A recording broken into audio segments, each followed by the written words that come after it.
For me, I believe that that is really the foundation of where we lead from, is being able to make sure that we ourselves are flourishing and that we're taking care of ourselves, and that that has a direct impact on the teams we lead and the cultures that we're a part of.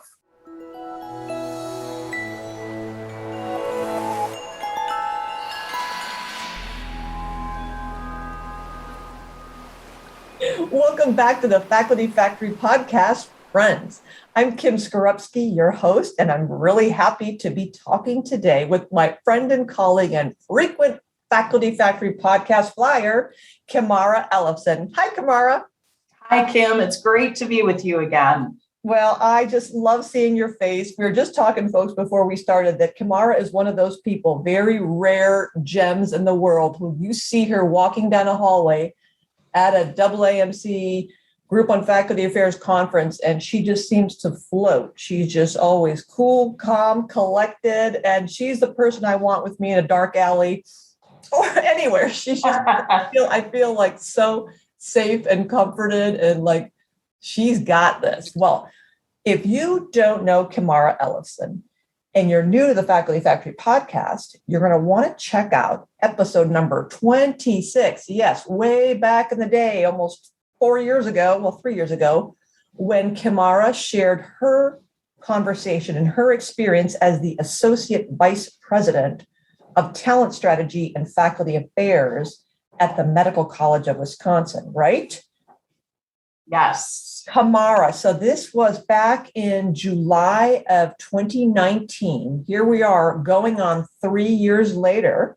And guess what? Life has happened and things have changed and moments have occurred and seasons have come and gone, and you find yourself in a new phase of life. And I just want to preface this whole episode with, just to prepare you as a listener, Kimara has put a lot of thought into her episode, because she said a lot has been going on and she didn't really know like how to focus her thoughts. But boy, wait till you see and hear about all the wisdom and the nuggets, and I cannot wait for her to get into it. So, Kimara, please tell everybody what you're doing now in your current role, and let's just get into some of the topics that you proposed that we discussed today. That sounds fantastic. I am so excited to have this conversation today. And it is such an honor for me to be back with you, Kim, and to be among all of our Faculty Factory colleagues. So I am currently serving as the National Director for Partnerships with the Kern National Network for Caring and Character in Medicine.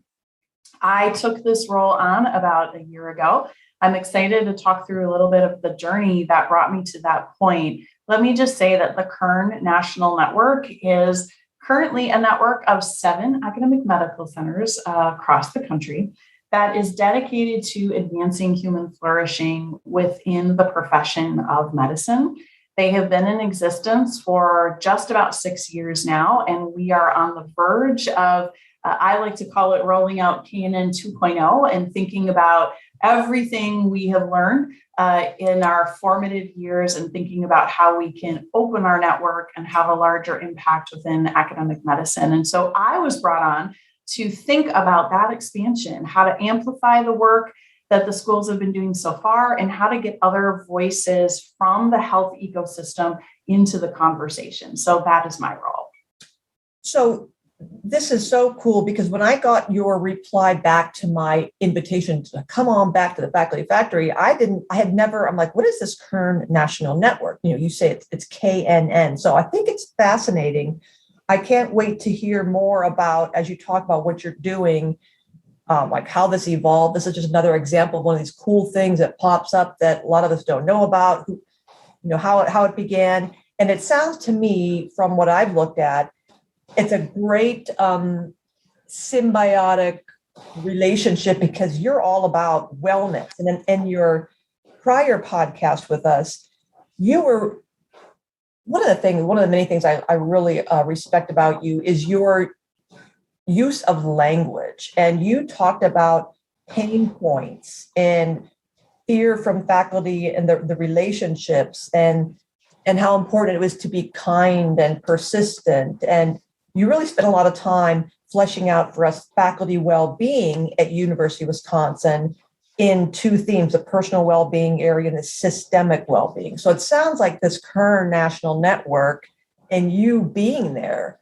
was this perfect union of you being able to make an impact and deriving not only personal meaning and fulfillment, but really contributing that meaning to the KNN. So I think it's so interesting. And I guess I'll stop there before you go into, did you want to say anything about that or?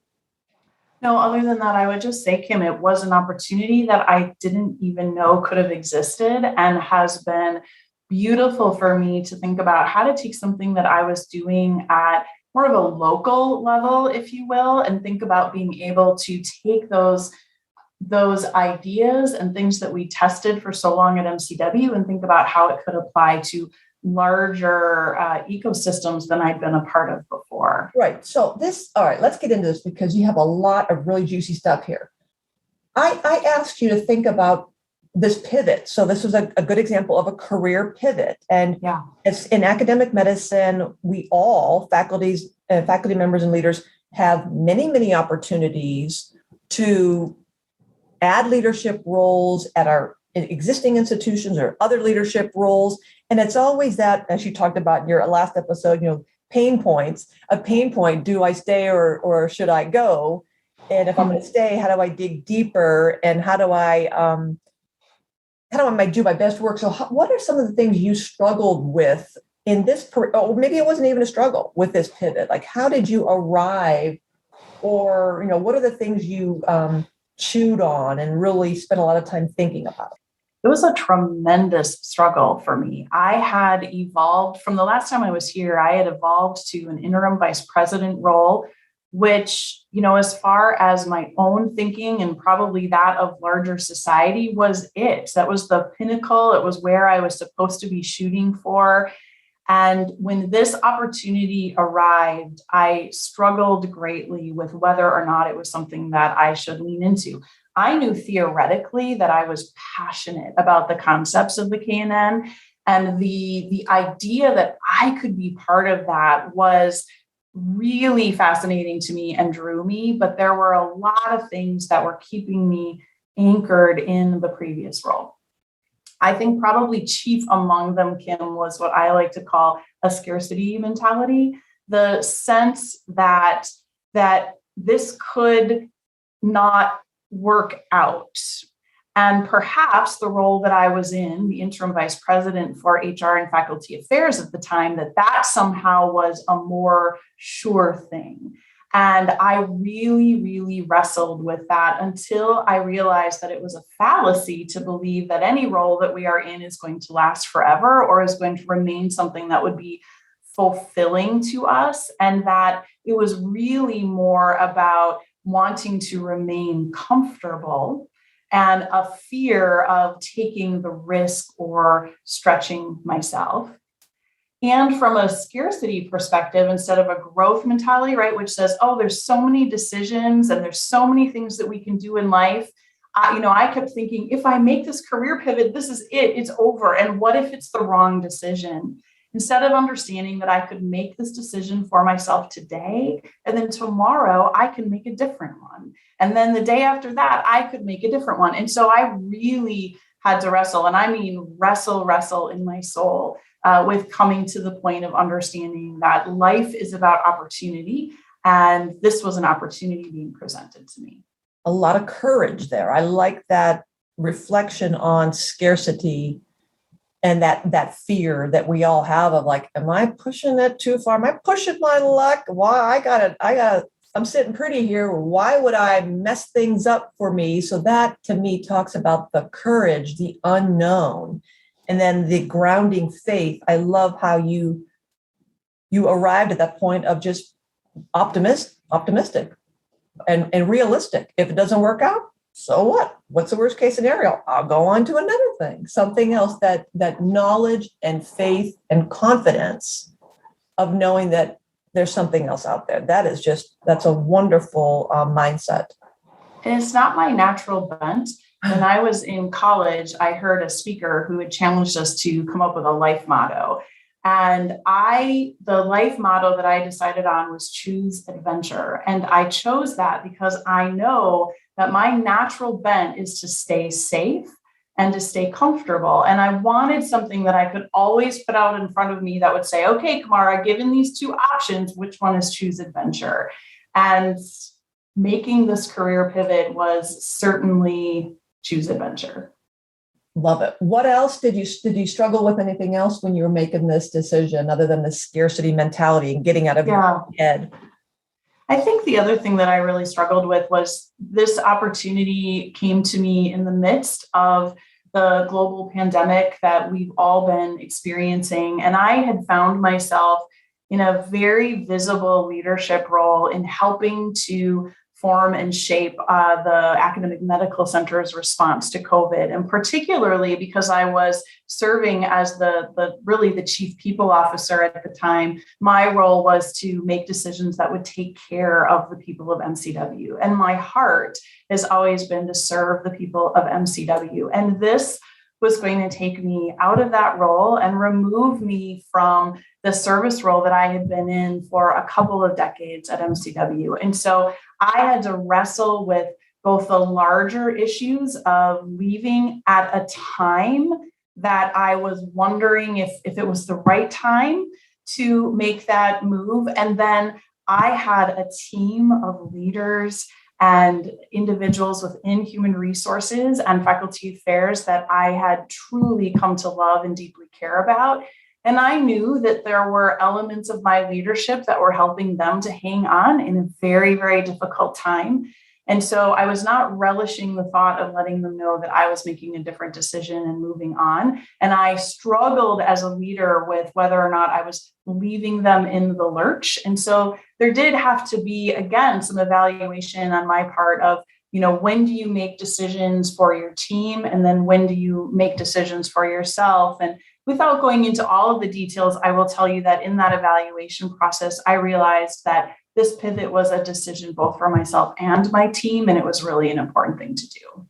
Wow, love it. Chris Runge at MCW's Senior Associate Provost, or maybe she has a new title up the provost ladder. Dr. Runge is one of our favorite people as well. And so she's also a frequent flyer on the Faculty Factory podcast. And I can only imagine that process of having to break that news to people, and you feel like part of you is like you're letting them down, but you're also excited and proud, and you want them to be proud of you. You don't want them to be disappointed, and you certainly don't want to leave them high and dry. And so that's very, very emotional. So I can appreciate that that struggle that we all have. Yeah, and Kim, because it was a pivot, and I love that word that you used. I was also, and I'd love to say that I didn't care, but I was also worried what people were going to think, because I did not make a decision that necessarily corresponded with other people's plan for my life. And so there was a lot of questioning of what I was doing. There were moments in which people were trying to get me to make a different decision. And I had to process through the fact that not everyone was going to agree, and not everyone thought this was a wise career move. Again, look at you back. I can't help it. I look at you and I'm seeing courage, this idea that I don't care what other people think about me. We talk so much with early career faculty members in our leadership programs of how in academic medicine, through our PhDs and MDs and all our advanced training, we follow this prescribed formula for thou shalt do this. So you just kind of, not to say mindlessly, but you just kind of truck through the stages, first this, then that, then this, then that. And we kind of always have these expectations of what our professors and our mentors and our parents and our colleagues think of us and judge us, and what school we're going to, and what fellowship, and what residency, and what training, and what institution. And that those ticker tape beliefs of expectations of me. I remember when I was in graduate school, my postdoc, one of my mentors, when I presented some opportunities I had, and I was kind of excited by it. I remember what he said so disappointed me. He said, well, I don't know what that move would do for me. And I thought, it was just kind of, I remember leaving his office feeling, do for you. And I really had to wrestle with that, thinking, am I disappointing him? And he doesn't think that, but then I was kind of disappointed in him that he was thinking about himself. And I'm thinking, you've already arrived. I'm just starting off. And so again, courage and kudos to you for putting all those voices aside and saying, yes, and there are different ways, there are different journeys, right? The careers in academic medicine are not linear.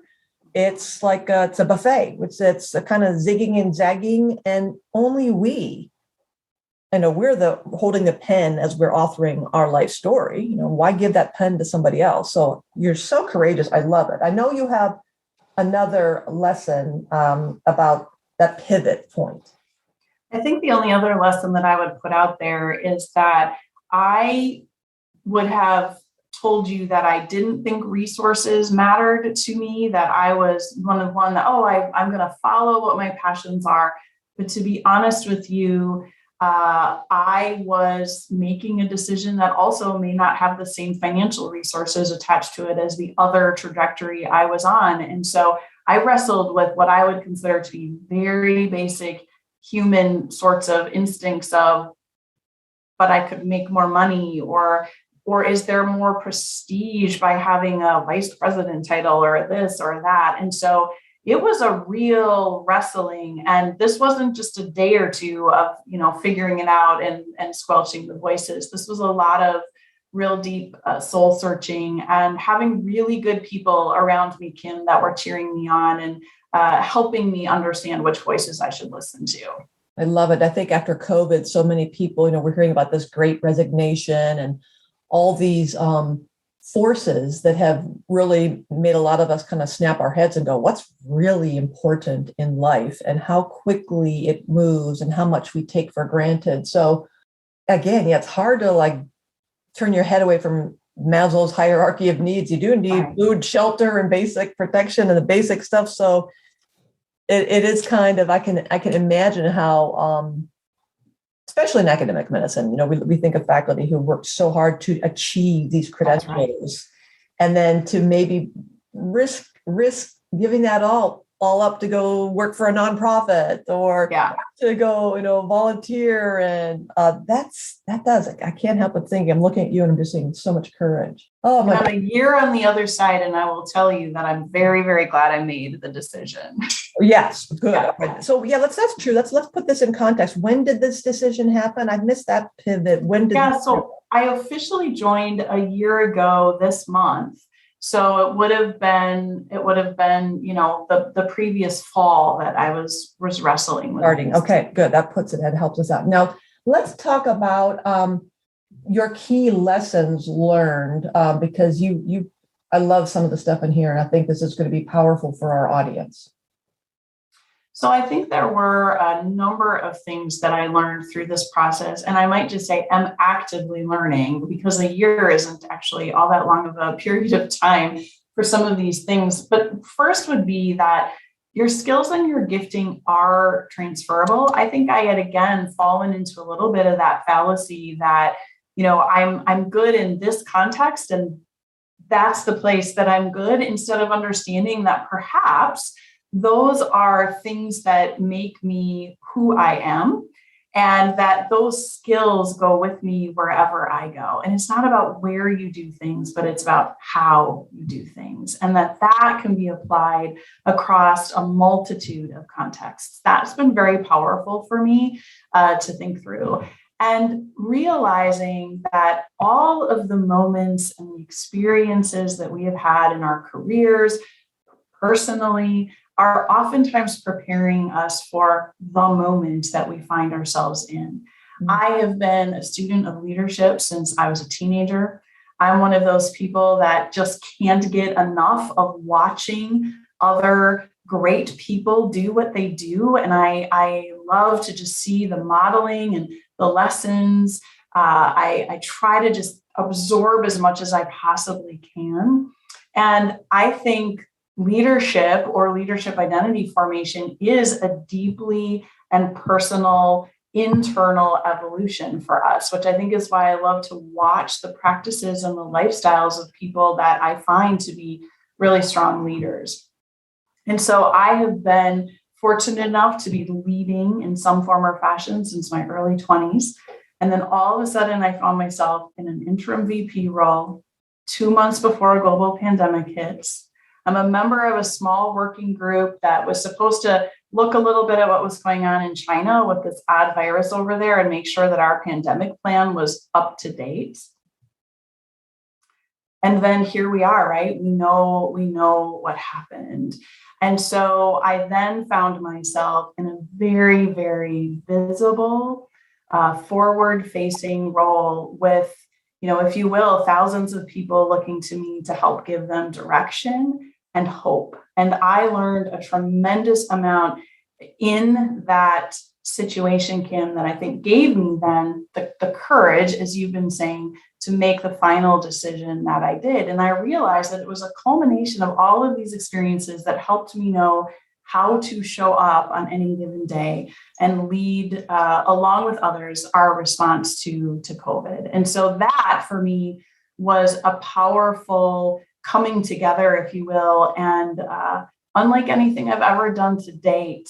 And what I realized in that, Kim, was that I brought Kimara, the person, as well as Kimara, the professional, to that leadership role, probably in a way that I'd never done before to that point. And it was that level of vulnerability, as Brene Brown would tell us, that I think really resonated with the people of MCW, and again, helped me understand that I was probably prepared for a larger, more national oriented role. I agree with you that authenticity and being genuine and vulnerability is where we all had to land during COVID. Yeah. Because we're so used to, how you doing? Great, happy, healthy, blessed, never been better. Life's just great, peachy keen. When we all know, no, we're not okay. And it's okay to not be okay.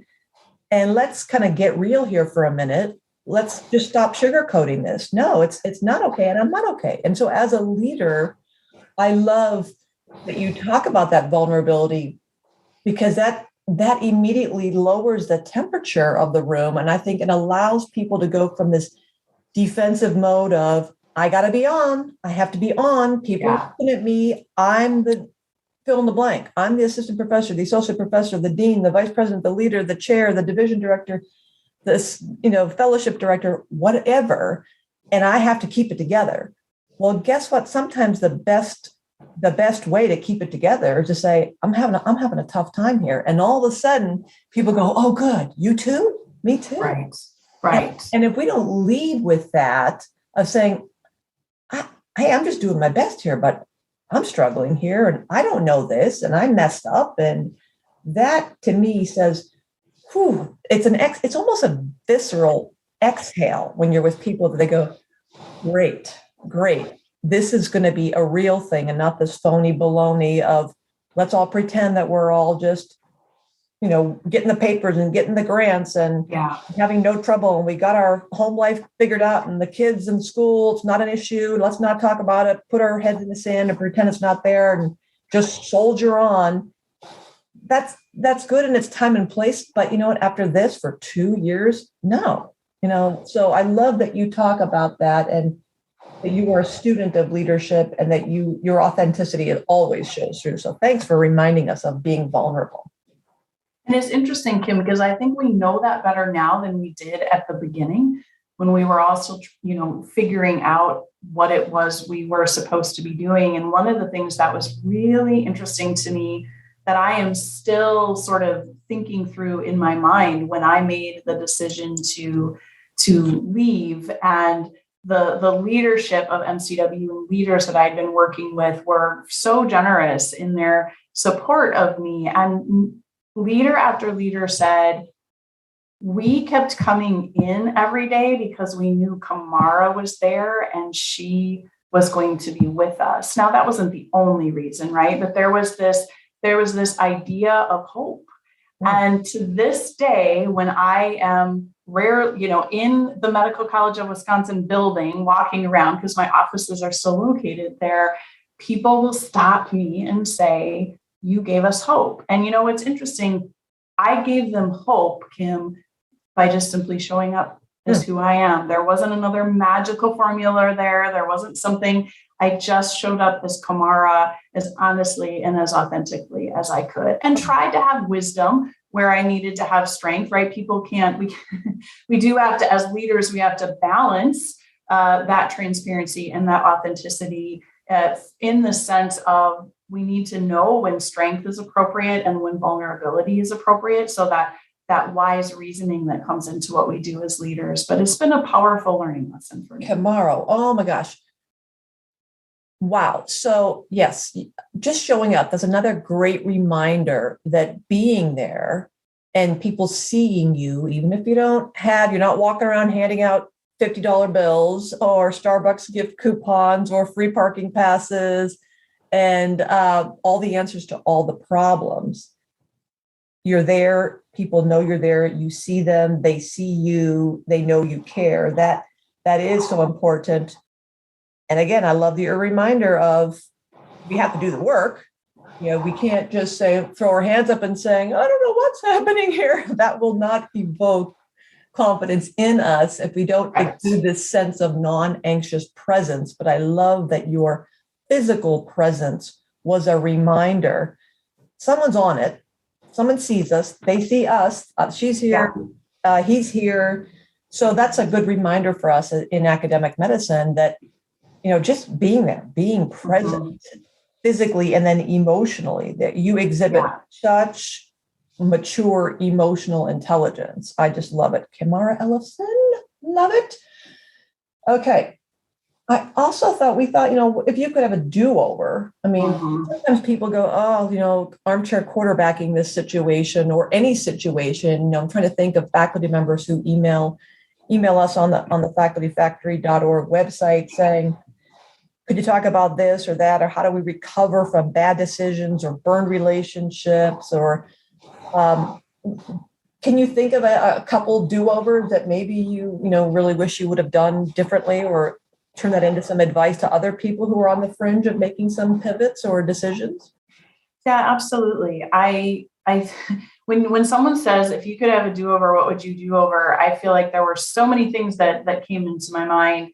And yet, at the same time, there's this part of me that knows that all of those things help to shape me, and that every experience has something to teach us and prepare us for the next. And there is a philosophy in practical wisdom that talks about, each day being better than you were the day before. And for me, that is success. It's not that I've got it perfect, because perfection is just not attainable. But am I better? Am I making smarter, wiser choices than I did the day before? And that, so I think for me, most of my do-overs would be about my inner life and my inner practices. I wish I would have found security in my voice and who I am sooner in my career. I think I allowed imposter syndrome and wondering if I belonged and wondering if this was right or that was right to probably take over more often. I knew how to teach it to others all day long, and I knew how to help prepare others. But at the end of the day, inside at night, when I went home, I think I was still really struggling with those things. And I didn't really realize that until these last few years. It's been very powerful for me to come, I think, more fully into who I am and in my worldview, who I was created to be and the impact I was created to have. I think real practically as a leader from an external perspective, I wish I would have figured out how to truly care for my team sooner than I did. When I was, growing up as a leader, there was a lot about management, not always so much about leadership. And I don't know that I always prioritized my team in the way that I needed to. I wish I would have listened better. I think at times I wish I would have listened more authentically and been more present with my team and a little less frenetically concerned about everything that needed to get done, because there's always a lot that needs to get done. Can you give us a little example of that distinction? Because when I was reading through your notes, I said, oh yeah, bingo, she's so right about the management versus leadership. Like if someone's listening to you right now thinking, this sounds great, but what does that look like? Because they might be wondering, am I doing that?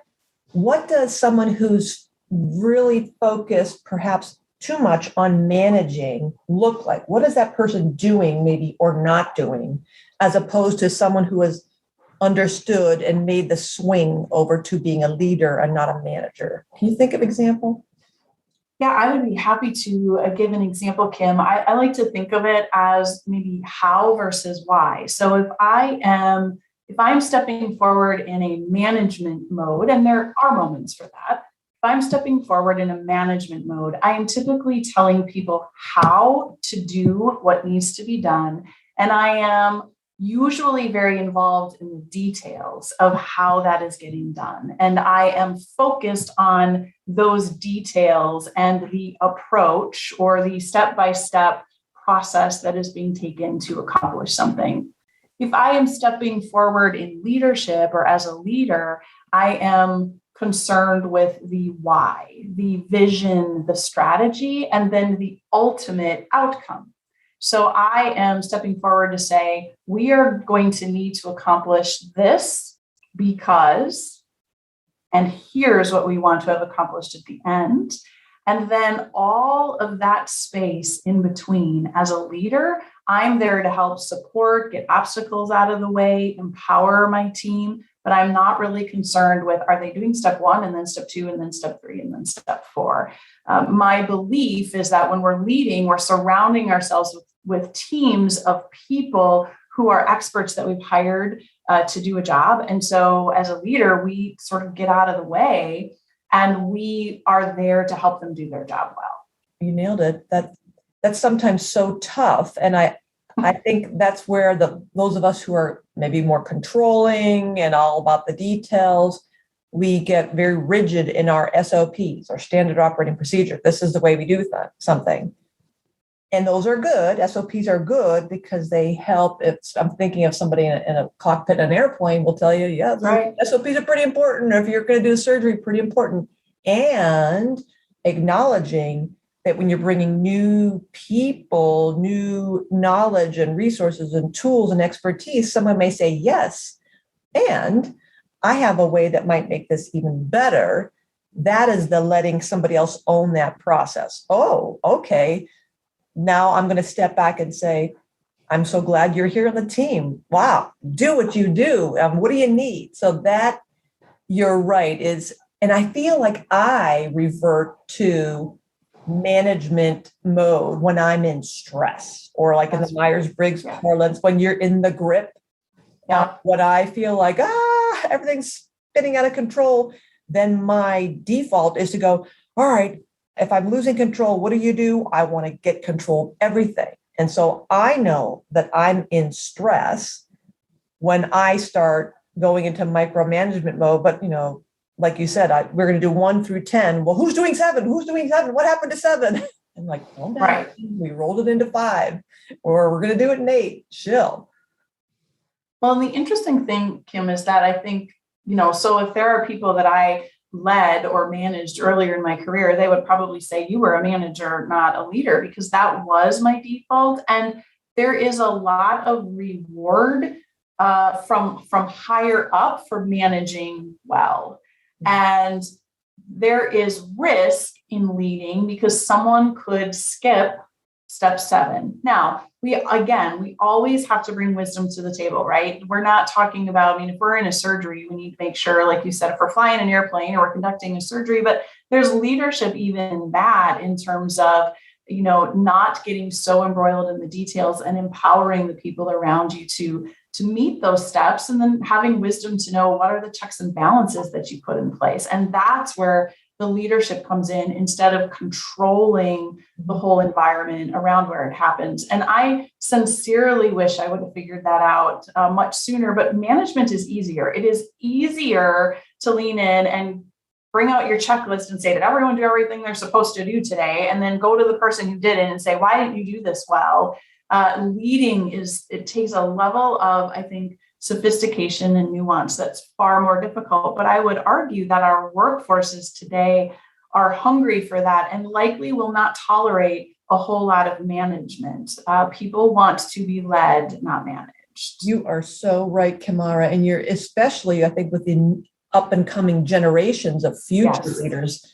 I'm seeing a lot of literature pointing to this, and we can see it in just work patterns and in social media, that this is kind of what the expectation is. If you're not going to tell me punching in where I'm going to work, where my lunch hour is, when my restroom break is going to be, that's just not going to fly. And especially after this pandemic, where so many people, were, smushed back to stay home and can then demonstrate they're very productive without someone peering over the shoulder and ringing a bell to say, all right, you can go get a sip of water now. That's just not going to fly. And one other thing that popped into my head as you were talking was, because I'm reflecting as, why do I do this? And why, the management versus leader. And I feel like a lot of it is fear-based. I'm fear-based. Yes. I feel like that when I lash out or when I go into, controlling mode, it's because it comes from fear. I fear that I will be judged from others as not being fill in the blank, competent, yes, a good leader. I'm not going to be successful here. I'm not as good as my predecessor. I've reached the pinnacle of my career. I've gotten to the top of and I'm done. I'll never go further than this. All those fears and the stories, the ticker tape beliefs I'm telling myself. So what do? I hold myself to, as you mentioned earlier, this ridiculously high standard of perfection that will never be met. And then if I'm holding myself to that, what does that mean for everybody else? I'm holding them to the same unrealistic standard. So I think a lot of that comes from fear. What do you think about that? You're the expert here. Well, Kim, I think that is exactly why my very first answer to the thought of, if I could have a do-over, what could I do over? My thought was my internal life, my internal practices, because as I have gotten more secure in who I am and taking better care of myself in sort of that wholeness of who I am, the less that fear and the scarcity thinking and the control and the people pleasing comes out, and the more centered I am and the better I'm able to lead, which is why for me, I believe that is really the foundation of where we lead from, is being able to make sure that we ourselves are flourishing and that we're taking care of ourselves, and that has a direct impact on the teams we lead and the cultures that we're a part of. Perfect. You've kind of gotten into some of these stumbling blocks that we ourselves encounter through our career, or that we watch others trip up over them. And that, I think you talked about this, the self-awareness and blind spots. Can you tell us about this? You made a note about the Johari's window, which is, I think some people may not know about. Tell us more about that. Sure. So the theory behind Johari's window is that we all have things that we don't know about ourselves. And that particularly in a leadership realm or in a team that you may be working with. And I should clarify, Kim, that when I say leader, I believe all of us have spaces in which we are leaders. So this isn't just about having perhaps a formal title or a formal position, but that we all have people and places and spaces that we're influencing and leading in. And typically the people around us are super familiar with our Johari's window, that area or that thing that we do or the way that we approach particular situations that we don't know we do that. So I think that the hard work is to actually say, I want to know what I don't know about myself. And so I'm going to seek out that input and that feedback, and then I'm going to do the hard work to try to address it. That has been a journey for me. I was so insecure early on and so thin-skinned as a result of that getting any of that feedback stung so bad that I would shut down. And it tended to put me into a stance of, I had a colleague once, Kim, we were working through a scenario, and he looked at me and he said, "Why do you always have to be such a know-it-all?" Oh. And it hit me both in my head and my heart. And I thank him to this day. He knows I thank him all the time for this, because it was that moment that I thought, where is that? He's right. I'm always kind of defending my position. And I'm always kind of coming back as though, oh yeah, no, I know that. And I thought, where is that coming from? And interestingly enough, it was coming from, really this sense of lack. And I had to understand why I had that and where that was coming from. And once I was able to start to work through that, it became no less comfortable, but a little easier to say to my teams, tell me where I need to improve. And by the way, if I'm leading a meeting and I shut you down because I can be pretty passionate and I can be pretty driven and I can shut ideas down, I would like you to either in the meeting or after the meeting come to me and say, you did it. And I would like us to have a really open conversation about where Johari's window, rough edge behaviors are coming out. And it is no easier for me to hear that feedback today than it was when I first started. But I do believe that I'm better and my teams are healthier as a result of it. Oh my gosh, I just love you so much. You are so awesome. I love that, the feedback and empowering someone on your team to say, listen, I want you to, you tell me, you give me the signal, you give me the sign when I'm doing it. And you're reminding me of a quote I just read yesterday. Average people do not want to be coached. Good people want to be coached. Great people want the truth. And there you go. That's a great example of don't just sugarcoat and don't just throw that kind of, what's it called? What's the saying say, flattery. Yeah, don't flatter. Oh, you did a great job, Kimara. Great job, Kimara. Right. Great job. Okay, get real. Tell me one thing I could do better. Well, you did the thing. And for the Johari window, when I was first told, I've been told many things that I do that was kind of like the throat punches to me. But the one was because I'm such an extrovert, I like want to be all up on people and I'm a close talker. That's what I've also been told many, many times on the Zoom meetings. People are like, Kim, you might want to sit back further from your camera because like we see your nostrils and we see your brain. And I'm like, but I just want to crawl into there and like hug on people and love on people. But when a staff person told me, when I was working at Penn State, we're having some kind of social mix or something. And she actually pulled me aside and said, Kim, you got to step back. And I said, what are you talking about? She's like, you are getting too close to people. And I said, what are you talking about? She's like, don't you notice that when you start talking to people and you creep closer that they're backing up? And I said, oh my gosh, no, I had no idea. She said, you're freaking some people out. And I was so embarrassed because to me, I'm a close talker, I guess. I'm just talking about to say you're a close talker.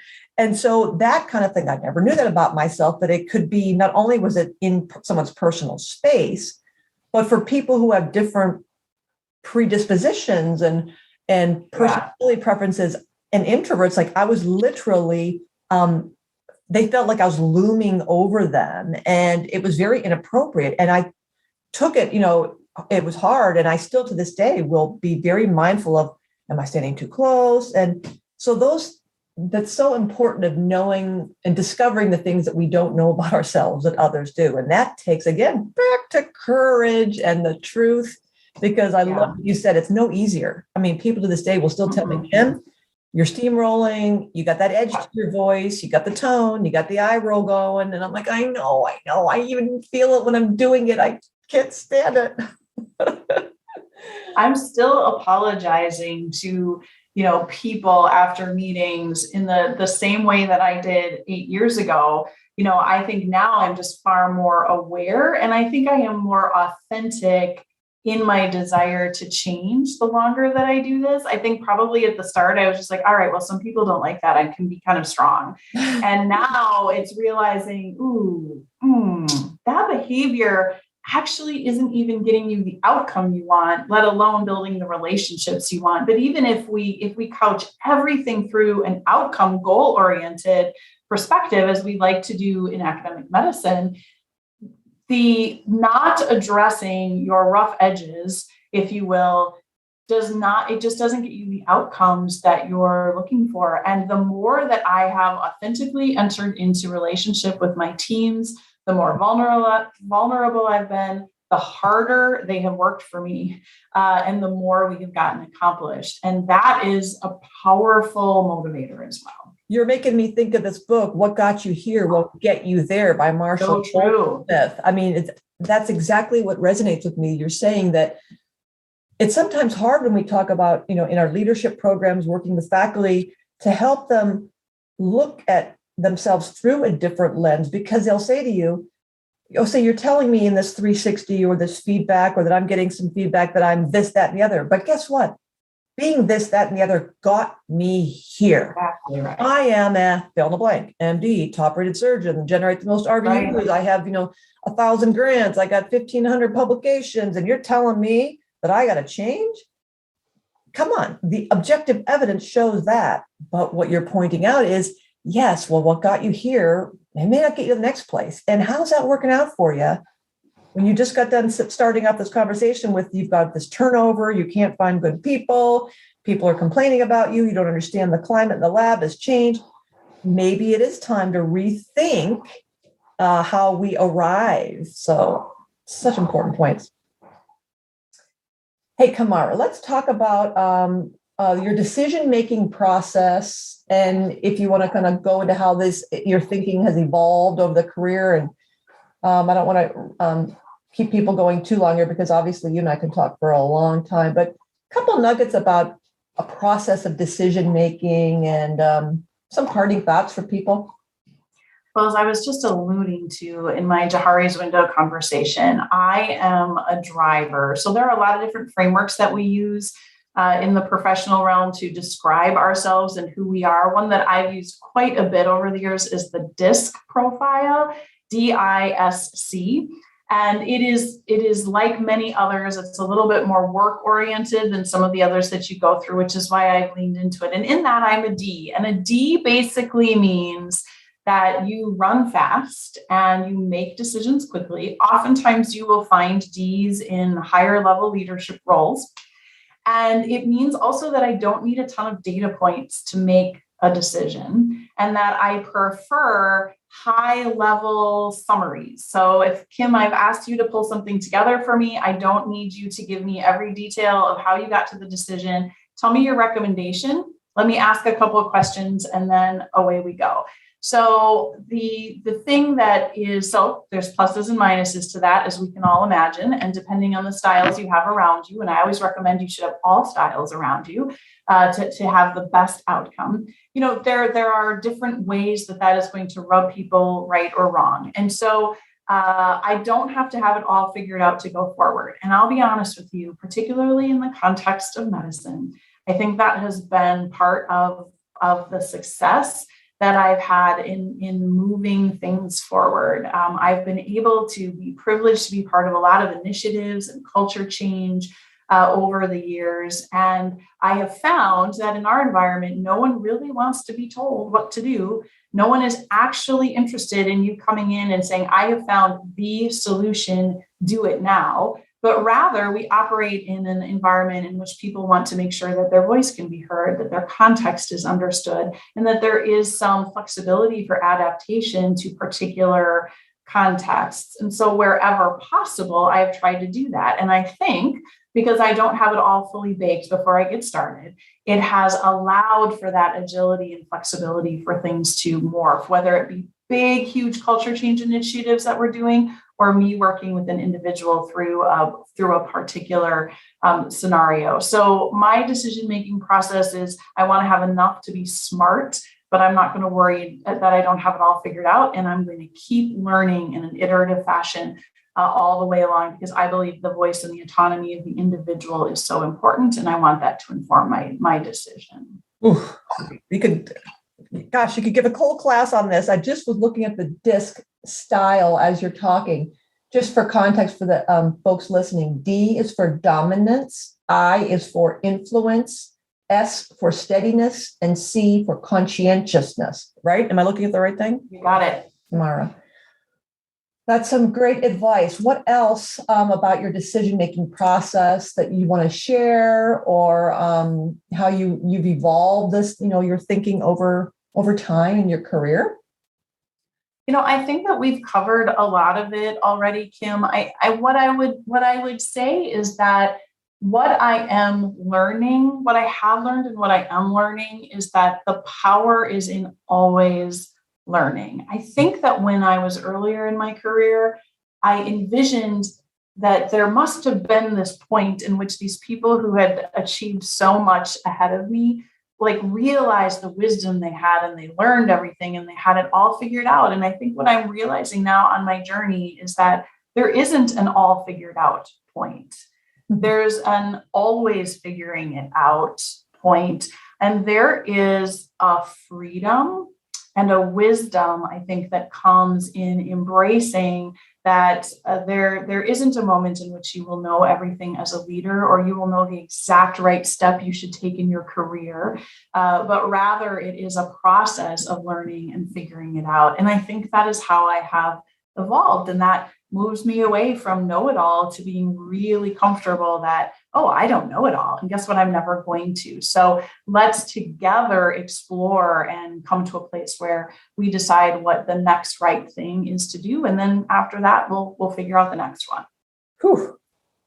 Well, folks, come on, right? Kimara Ellefson, doesn't KNN, the Kern National Network, didn't they hit the jackpot with you? And this is what Kimara is saying, is this is on top of a 25 plus year career, an MBA, and now getting an EDD. This is that tip. Yeah, absolutely. Continuing to learn and always looking and acknowledging that we have so much more to learn. That is you're right. It's such a relief. The burden is lifted when we do come to a realization that I'm never going to know it all. And isn't this exciting to think that I might meet somebody around the corner in 5 minutes and I'll learn something from them? Yeah. You're just so great. I'm so happy for you. You are such an important leader in our field, and I appreciate you taking the time to be on with us at the Faculty Factory podcast. Friends, I hope, I know you've learned a lot from this, and go back and listen to it again, because there's a lot of juicy stuff here. So thank you again, Kimara Ellefson. You are great. Thank you, Kim. It's such a pleasure to be here.